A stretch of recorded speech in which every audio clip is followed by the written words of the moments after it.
Hello students, welcome to third video module of session 19.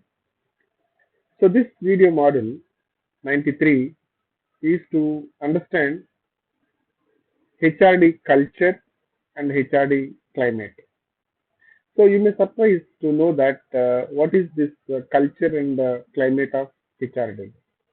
HRD in the sense you understood in the previous module. It is a system, it is a subsystem, or it is intervention strategy of top management to help the employees to acquire skills, knowledge, and competencies that are very much required to improve the performance of employees on their job.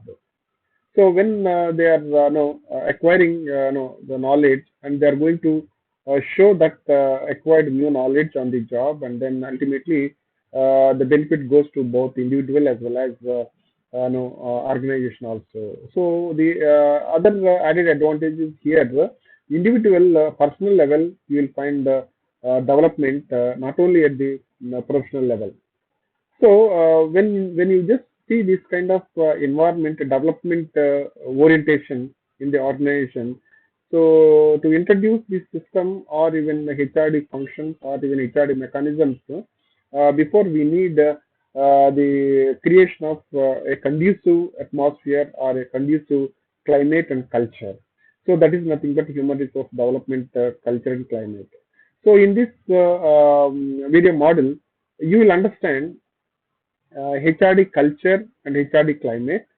So these HRD culture and climate are prerequisites. So before commencement of HRD activities or HRD functions or implementation of HRD mechanisms to improve the employee skills, knowledge, and capabilities.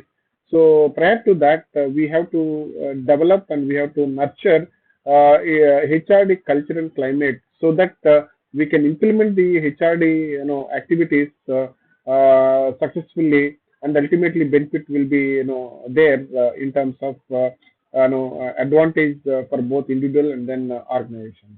So here the culture and then climate are most important aspects. So we just look at what is this the culture and what is this the climate.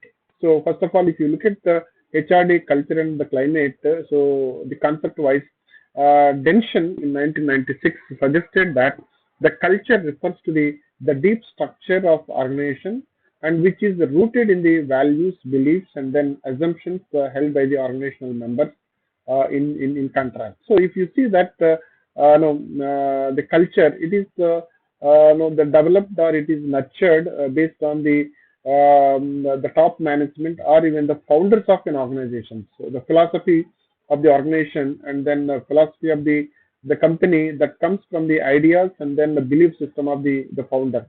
So that is the root. So from there we develop the culture for the organizations. The culture in the sense what kind of environment that is existing inside in terms of interaction, in terms of dealing with the people, and then so how they live together in the organizational setup, what kind of culture that is there. So if you see the culture in the Thomas Cook, that is different from the culture of Southern Travel. So the culture of SOTC is different from the culture of Zenith Holidays. So you'll find each organization has its own work culture, so working environment inside it. So that is the improvement of the organization depends on the organization's culture. So in contrast to this, so if you just look at the climate refers to those aspects of the environment so that are consciously perceived by the organizational members. So when the culture is there, culture is nothing but the traditions and systems, norms, rules and regulations and procedures. So when the people are implementing and following all the things, there is a development of culture within the organization. When the people are sharing that culture, and then when the people are describing about the culture, so there is existence of climate. So organizational level, there is a existence of climate. For example, no, in the organization, there are certain rules and regulations, right? So for the time management or even for the punctuality and the commitment, and then so all these rules and regulations will develop the culture. And then when the people are sharing, so this organization is very strict.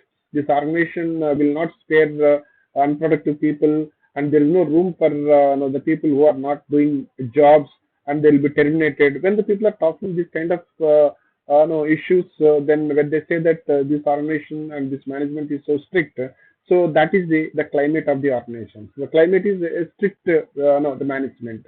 And the culture is the procedure and policies in terms of the termination if the someone is not doing well.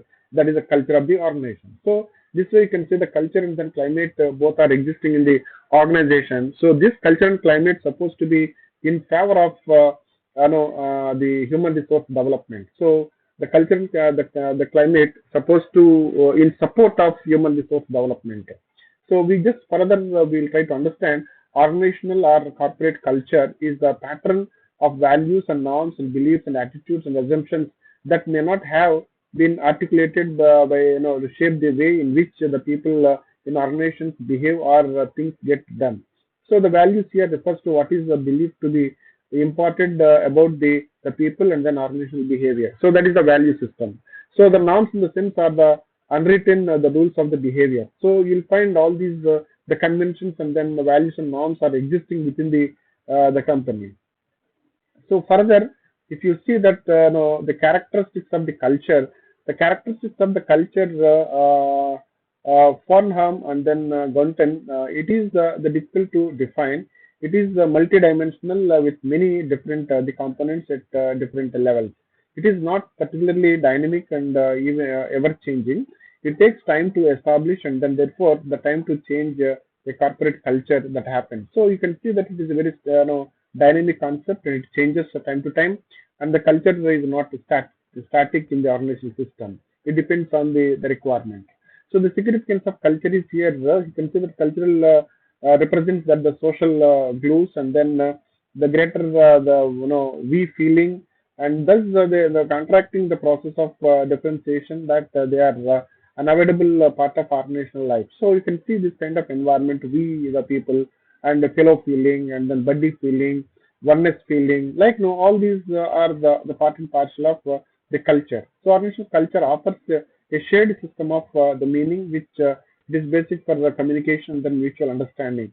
So if these the functions are not fulfilled in a satisfactory way, the culture will significantly reduce the efficiency of an organization. So when the strong culture is not there, so that leads to weak the performance and weak organizations, right?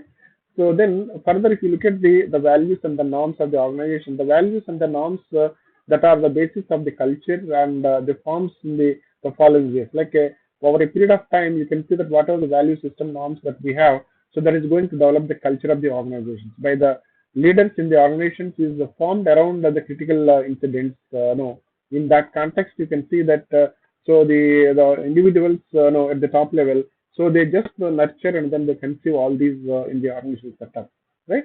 So then further you can see the climate and then various attributes of the climate that proposed by Professor T.V. Rao, so that we will see in the next video module 94. So with this, let me stop here and thank you. Hope you understood the HRD, the culture, and HRD, the system and support the system and how the values and norms are matters a lot in the organizational context.